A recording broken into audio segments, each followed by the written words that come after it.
Y ese mismo día salió Jesús de la casa, y se congregaron junto a él grandes multitudes, por lo que subió a una barca y se sentó, y toda la multitud estaba en pie en la playa.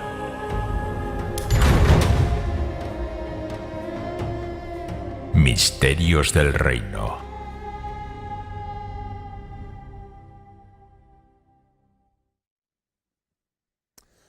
Hola, muy buenos días, un fuerte abrazo desde los estudios de Radio y Televisión Vida, en los que me encuentro en esta preciosa mañana. Quiero enviarles un saludo muy cordial y un abrazo a todos los que nos están escuchando en este momento a través de la radio, los que nos ven a través de televisión, a través de internet.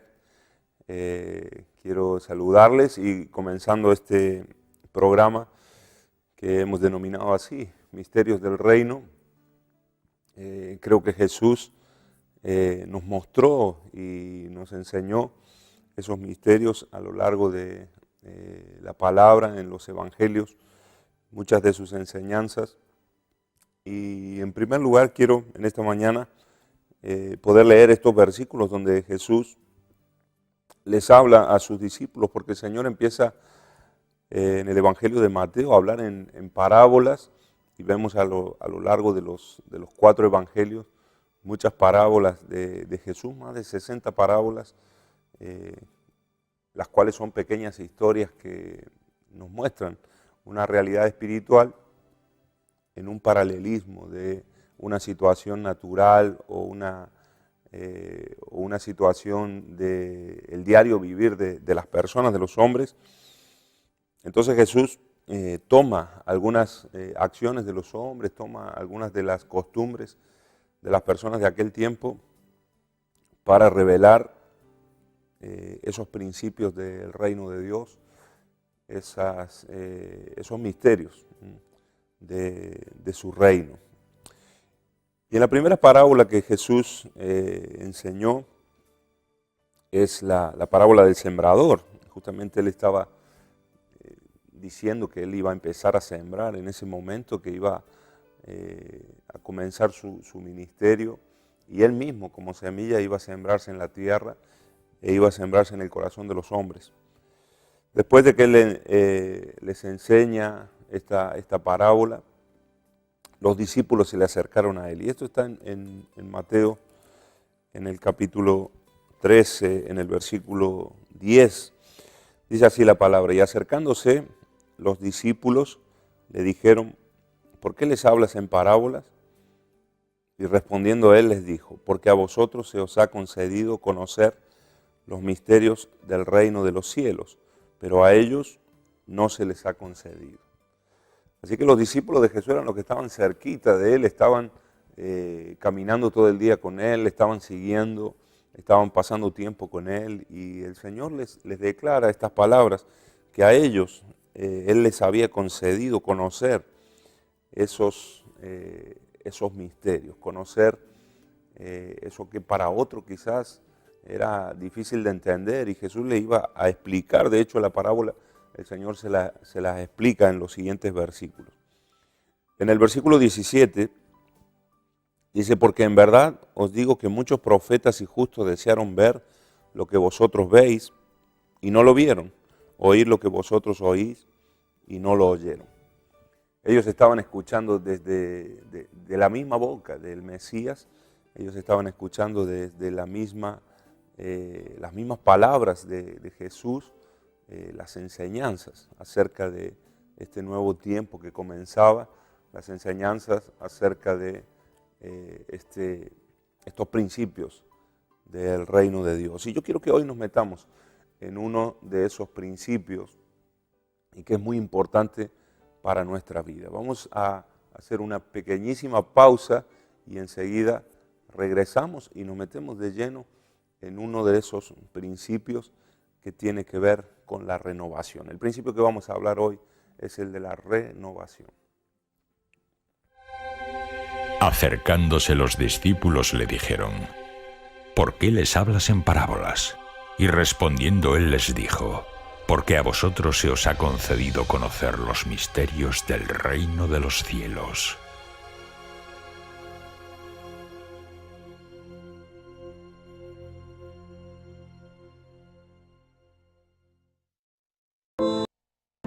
La reproducción forma parte de la vida. Desde temprano aprendemos a multiplicar. En familia vemos los efectos de la multiplicación. En los negocios, con dedicación y trabajo, también es posible multiplicar. Multiplicar es transformar lo más en mucho más. Jesús, cuando estuvo aquí, multiplicó panes y peces, pero más que eso, multiplicó discípulos. Al principio fueron 12, a estos se le sumaron 70, 120, 500, 3000 y más, muchos más. La orden es la misma hoy. Vaya, enseñe, bautice y haga discípulos, y ellos harán otros. Discípulos que se multiplican forman una iglesia saludable. Al final, lo que queremos es una iglesia con miembros o discípulos, las puertas del fondo abiertas o cerradas. Los miembros esperan panes y peces. El discípulo es un pescador. Los miembros se apoyan. El discípulo ayuda. El miembro espera. El discípulo visita. El miembro quiere ir al cielo. El discípulo quiere ir y llevar personas para el cielo. Los discípulos oran, se relacionan y cumplen la misión con nuevos discípulos. Todo eso porque los discípulos no solo suman, se multiplican. Fue así que lo hizo y así quiere que lo hagamos.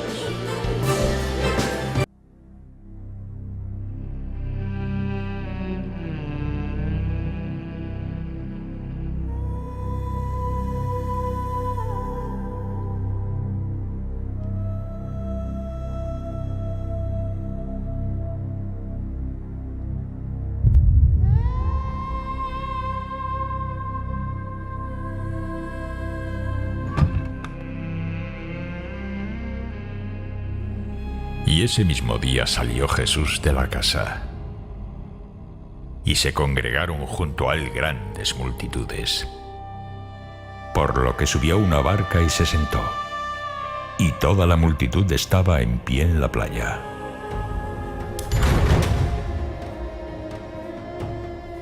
Misterios del reino.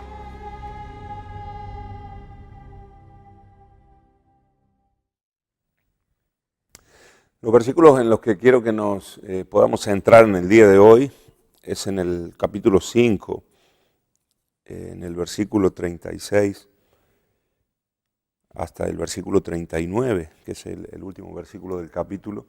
Aquí Jesús va a hacer una comparación y como les dije antes, vamos a hablar hoy de renovación. Y Jesús va a decir lo siguiente en estos versículos. También les dijo una parábola. Nadie corta un pedazo de un vestido nuevo y lo pone en un vestido viejo, porque entonces romperá el nuevo y el pedazo del nuevo no armonizará con el viejo. Y nadie echa vino en odres viejos, porque entonces el vino nuevo romperá los odres y se derramará y los odres se perderán, sino que el vino nuevo debe echarse en odres nuevos. Y nadie después de beber vino añejo desea vino nuevo, porque dice, el añejo es el mejor. Estos tres versículos, el Señor los habla y esta comparación o esta pequeña parábola, el Señor la va a pronunciar en un contexto que nosotros podemos verlo en los versículos anteriores, en el capítulo anterior, capítulo 4, capítulo 5 de Lucas. Es en un contexto donde Jesús ha comenzado a hacer milagros, es un contexto donde Jesús ha comenzado a obrar de manera poderosa. Vemos en el principio del capítulo 5 el llamamiento de los primeros discípulos, vemos también cómo el Señor va a curar a un hombre que tenía lepra y él va a ser sanado completamente en su piel.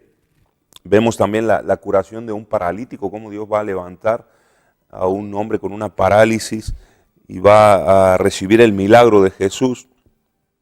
Y en la última parte del capítulo vemos el llamamiento de Leví o Mateo, que es lo que produce una explosión, o podríamos decir una incomodidad total en los fariseos, en los religiosos de aquella época, en aquellos que eran considerados como líderes religiosos en tiempo de Jesús. De hecho, en los versículos 27 nos habla acerca del llamamiento de Leví, este hombre que era un cobrador de impuestos y que era un pecador, era uno de los que no era muy querido por los judíos, porque los cobradores de impuestos trabajaban para Roma y también de alguna manera eran traidores a la patria o eran considerados de esta manera. Pero Jesús llama a uno de estos hombres, incluso cuando estaba en el mismo puesto de trabajo, estaba allí trabajando él cuando Jesús le llama para que le siguiera. Y no solamente que este hombre le siguió, que Jesús le llamó, por supuesto, sino que este hombre preparó una cena, invitó a todos sus amigos, que eran cobradores de impuestos también, y allí estuvieron en esa cena Jesús y sus discípulos. Esto produjo en los fariseos, en los religiosos, un revuelo. El versículo 30 dice, y los fariseos y sus escribas se quejaban a los discípulos de Jesús, diciendo, ¿por qué coméis y bebéis con los recaudadores de impuestos y con los pecadores? Enseguida se incomodaron. También en el versículo 33, ellos le dijeron, los discípulos de Juan ayunan con frecuencia y hacen oraciones. Los fariseos también hacen lo mismo, pero tus discípulos comen y beben. Esto le decían a Jesús. Así que en un contexto totalmente religioso, en un contexto completamente de tradiciones, de costumbres, ellos de alguna manera se enfadan con Jesús porque comía con los recaudadores de impuestos, con los pecadores. También le preguntan aquí acerca del ayuno y ponen ellos como ejemplo a los discípulos de Juan y también a sus propios discípulos, los discípulos de los fariseos. Pero Jesús le responde, primero él les dice que en tiempos en el que el novio está y hace esa comparación con la boda, en el verso 34, ¿acaso podéis hacer que los acompañantes del novio ayunen mientras el novio está con ellos? Pero vendrán días cuando el novio será quitado, entonces ayunarán en aquellos días. El contexto de esta parábola de Jesús, la parábola del vestido nuevo y de los odres nuevos, es un contexto de religiosidad. La nación de Israel se encontraba en esta situación espiritual. La gran mayoría solamente seguían tradiciones, seguían costumbres y en este caso los mismos fariseos no podían comprender lo nuevo que Jesús estaba trayendo, este principio del reino de los cielos. Este es el contexto del pasaje en la pregunta sobre el ayuno. Y Jesús va a hablar acerca del vestido nuevo y dice que nadie corta un pedazo de un vestido nuevo y lo pone en un vestido viejo. La realidad es que muchas veces cuando nosotros ponemos un parche o un remiendo en un vestido, normalmente se corta o la tela del remiendo es nueva y lo más probable es que el vestido viejo se haya roto en algún lugar y allí es donde se pone el remiendo o el parche. El caso es que Jesús está hablando, en este versículo está hablando de los que eran entendidos en la materia, de aquellos que confeccionaban vestidos, túnicas, aquellos que se dedicaban al trabajo con las telas. Cualquiera que sabe no pone un remiendo nuevo en un vestido viejo porque la tela nueva empezará a tirar y lo que ocurrirá es que el vestido se terminará rompiendo, como lo dice en este versículo, que el vestido viejo se romperá. Y también dice que el pedazo nuevo no armonizará con el vestido viejo. Se nota la diferencia de la tela nueva a esa tela envejecida o esa tela rota del viejo vestido. ¿Qué simboliza tanto el vestido viejo como los odres viejos en esta parábola? ¿Qué representan ese vestido y esos odres? Representan la tradición, representan la religiosidad, representan los mandamientos de hombre, representan también la justificación por la ley, también pueden simbolizar la rutina, que muchos de estos fariseos habían entrado en esa rutina, hacer las cosas por costumbre. De hecho, creo yo que los mismos ayunos, porque en otras ocasiones el Señor les habla acerca de cómo debían ayunar y también cómo debían orar. Creo que ellos habían entrado en un costumbrismo, creo que ellos estaban viviendo en unas tradiciones que al final se transforman en algo viejo, en algo que comienza a echarse a perder. El vestido nuevo representa el Evangelio de Jesucristo. El vestido nuevo también representa la gracia de Dios a través de Cristo. El vestido nuevo también representa el amor de Dios y la misericordia de Dios que Jesús le estaba demostrando en ese acercamiento. Primero a Leví, llamándole cuando todos le odiaban o cuando nadie le quería, acercándose a él y no solamente llamándole a él para que le siguiera, sino también yendo a comer a su casa y llevando a sus discípulos ahí, en ese amor, en esa misericordia, en ese evangelio de Cristo, que es una buena noticia. Jesús habla y dice que los sanos no necesitan médico, pero son los enfermos los que necesitan el médico y la medicina. Y Jesús estaba acercando a este tipo de personas en su amor y en su misericordia. Esto representa el vestido nuevo, representa la gracia de Dios que viene y que comenzaba en este tiempo en el que Jesús iba a empezar su ministerio, pero iba a dejar establecido todos estos principios del reino de Dios. ¿Qué representa el vino nuevo? Hemos hablado del vestido, pero el vino nuevo, del vestido, pero el vino nuevo representa la unción del Espíritu Santo, el bautismo con el Espíritu de Dios. El vino nuevo representa los ministerios que Jesús vino a establecer.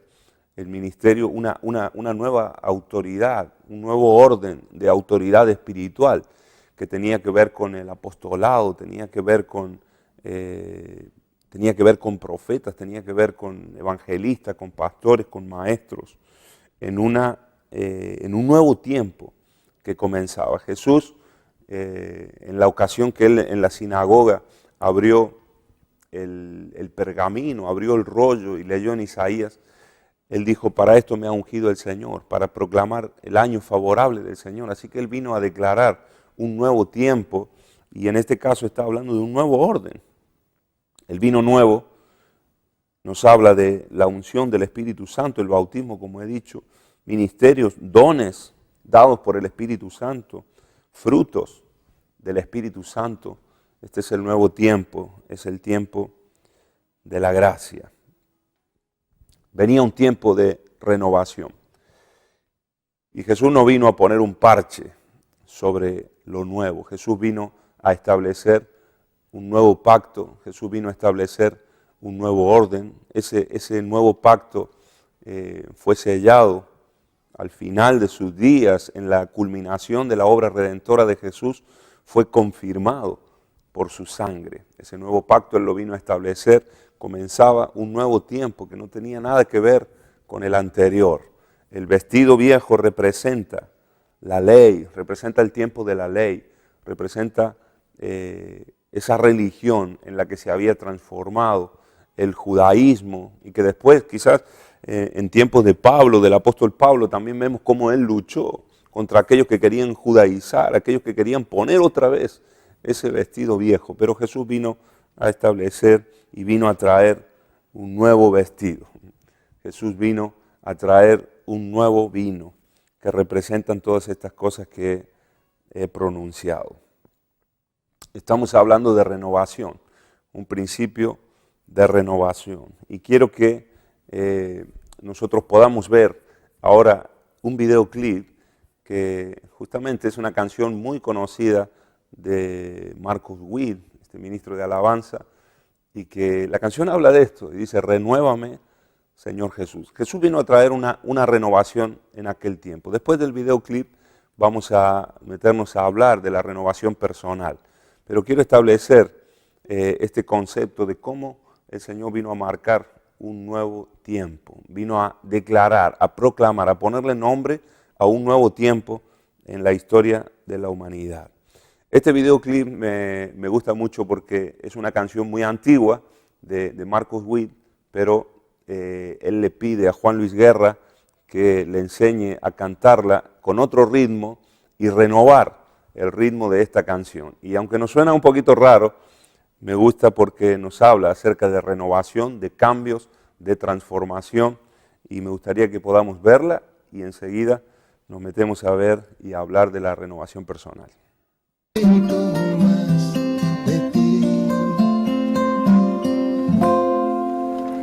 Felicidades.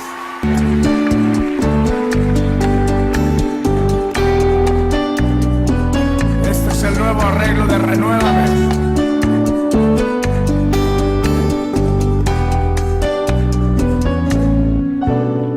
Renuévame, Señor Jesús. Ya no quiero ser igual. Renuévame, Señor Jesús. Pon en mí tu corazón, porque todo lo que hay dentro de mí necesita ser cambiado, Señor, porque todo lo que hay dentro de mi corazón necesita más de ti.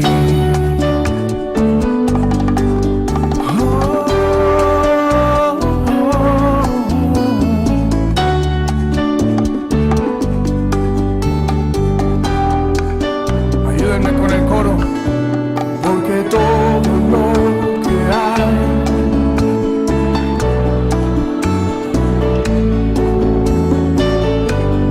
necesita ser cambiado, Señor, porque todo lo que hay dentro de mi corazón necesita más de ti.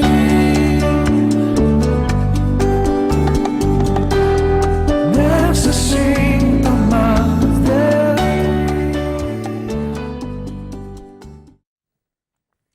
Pues ahí teníamos a Marcos Witt, y en la primera parte, ahí veíamos un saludito de Juan Luis Guerra. Él le explica cómo cantar bachata y cómo renovar el ritmo de esta canción, Renuévame, que es tan conocida. En lo personal, el vestido viejo y los odres viejos representan al viejo hombre, a nuestra vieja naturaleza, que Dios no viene a parchar esa vieja naturaleza, Dios no viene a reformarla o a modelarla de alguna manera o a hacernos un poquito mejor, sino cuando Cristo viene a la vida de una persona, de la misma manera que cuando Cristo vino a la tierra, vino a traer un nuevo tiempo, vino a traer un nuevo vestido, cuando Cristo viene a la vida de una persona y alguien acepta a Jesús en su corazón, se produce un nuevo nacimiento. Y representa ese nuevo vestido. Y ese viejo vestido es la vieja naturaleza, el viejo hombre. Fíjate lo que dice la palabra en Colosenses capítulo 3, versículo 8 hasta el 11. Pero ahora desechad también vosotros todas estas cosas: ira, enojo, malicia, maledicencia, lenguaje soez de vuestra boca.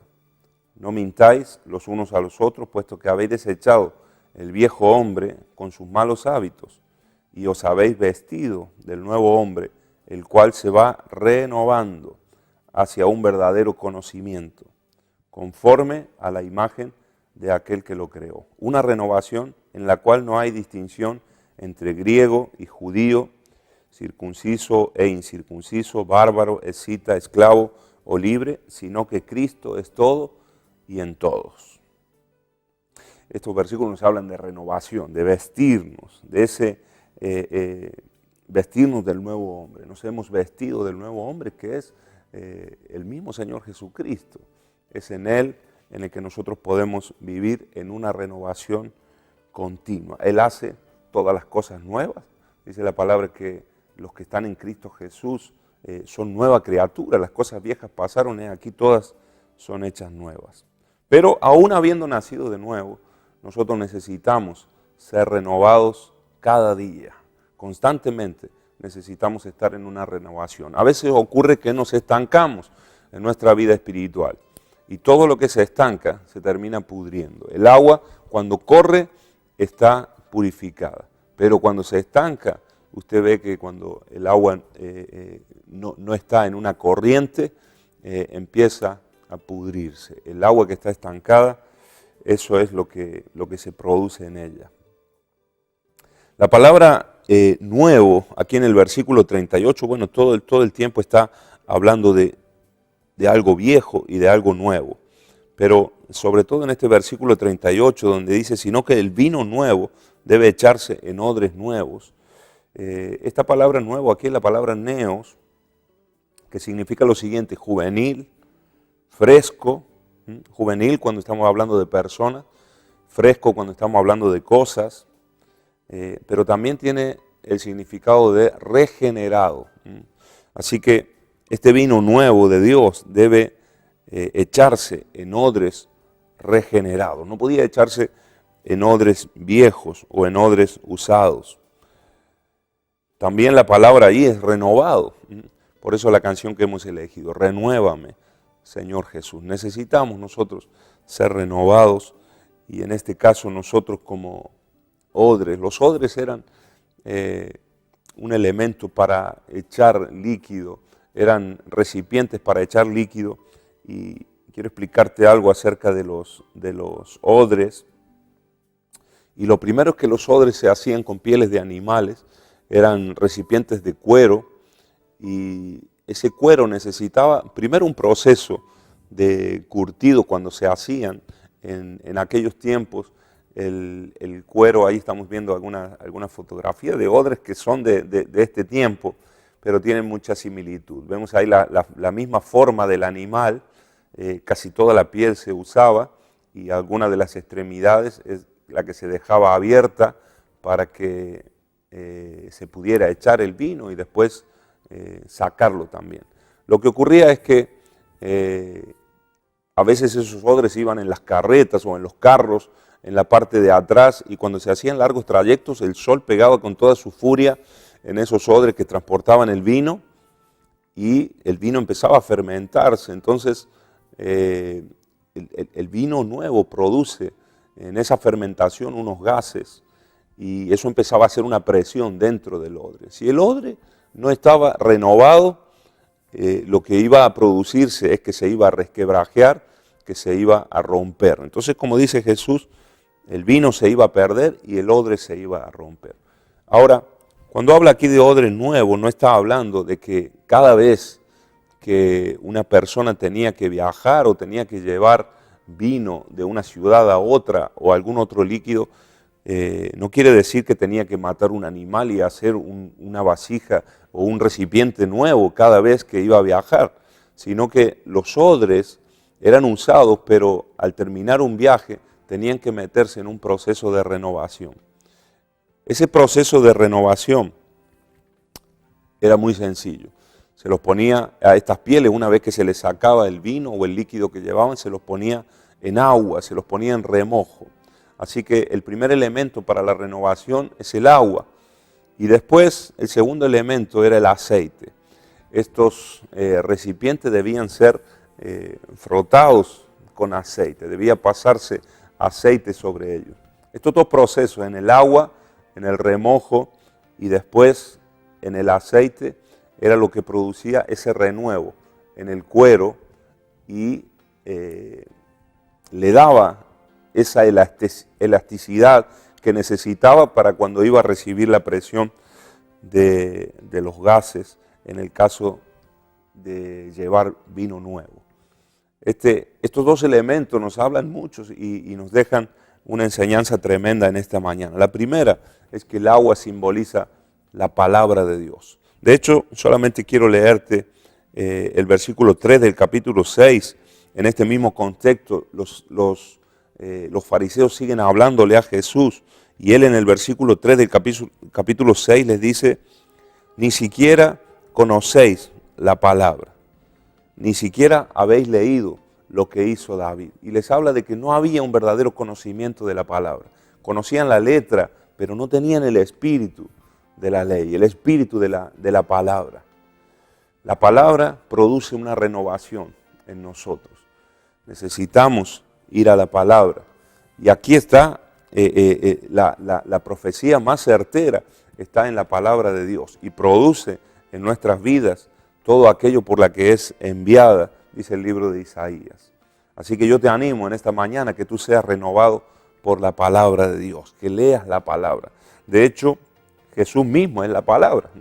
Juan dice que el verbo se hizo carne y habitó entre nosotros. Así que cuando leemos la palabra estamos comiendo a Cristo y Él está creciendo en nosotros y está produciendo esa renovación. En segundo lugar, el aceite también renovaba esas pieles. El aceite es un símbolo de la llenura del Espíritu Santo. De la misma manera que eran sumergidos en agua, necesitaban también ser untados, ser llenos del aceite que iba a producir esa elasticidad. El aceite tiene que ver con el bautismo del Espíritu Santo. El aceite tiene que ver con la unción del Espíritu Santo que necesitamos nosotros cada día. La unción del Espíritu Santo, fíjate la definición de la unción. La unción es la habilidad dada por Dios al creyente para la obra del ministerio. Así que en la unción del Espíritu Santo Él te da la habilidad. Jesús dijo: para esto me ha ungido el Señor, para anunciar las buenas nuevas, para levantar a los caídos, para proclamar el año favorable del Señor. Así que hay una unción del Espíritu Santo para tu vida hoy, para la obra que tienes que hacer en este día. Es una capacitación de parte de Dios y la necesitamos para nosotros ser renovados. El Señor Jesús fue ungido y de esta manera lo dice la palabra en Hechos 10:38. Como Dios ungió con el Espíritu Santo y con poder a Jesús de Nazaret, y como éste anduvo haciendo bienes y sanando a todos los oprimidos por el diablo, porque Dios estaba con él. El principio de esta mañana es renovación. Necesitas ser renovado. Solamente quiero leerte, hay un refrán que yo creo que es una maldición. No estoy para nada de acuerdo con este refrán. Dice: más vale malo conocido que bueno por conocer. Si te rige por esta premisa, entonces nunca vas a cambiar. Alguien dijo que el precio del progreso es el cambio. En lo espiritual también. Necesitamos avanzar y necesitamos ser renovados por la palabra de Dios y por el Espíritu Santo de Dios. Miguel de Unamuno, este filósofo y escritor español, él dijo: el progreso consiste en renovarse. Creo que Jesús estaba hablando de una renovación en la historia de la humanidad, pero también Jesús nos está hablando de una renovación personal que necesitamos cada día como odres nuevos que somos y que podemos portar el vino nuevo de Dios. Hasta aquí llegamos en el día de hoy.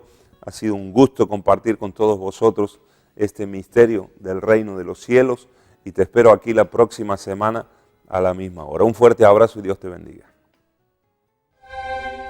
Acercándose los discípulos le dijeron: ¿por qué les hablas en parábolas? Y respondiendo él les dijo: porque a vosotros se os ha concedido conocer los misterios del reino de los cielos,